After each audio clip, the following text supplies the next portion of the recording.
தெரிஞ்சுவேன். இப்போ நான் கங்கா மருத்துவமனையில் இருக்கேன், ஆர்த்தோபெடிக் ஹாஸ்பிட்டல். அது டெய்லி ஃப்ராக்சர்ஸு, அதில் 80 வயசு 90 வயசு ஆனப்புறம் thanks to the development in medicine 80 90 100ங்கிறது இப்போ சர்வ சாதாரணமாயிடுச்சு.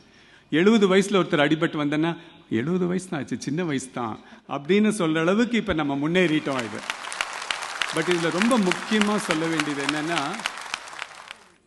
இத்தனை வருஷமாக நீங்கள் எல்லாரும் நம்ம உறுப்புகளில் மிக முக்கியமான உறுப்புன்னு எதை நினைப்பீங்க?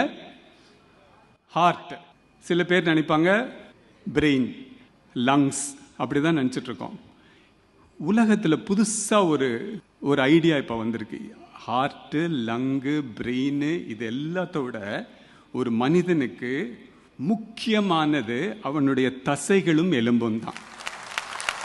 என்னைக்கு நடக்கிறதுக்கு உங்களுக்கு பாதிப்பு வருதோ அன்னைக்கு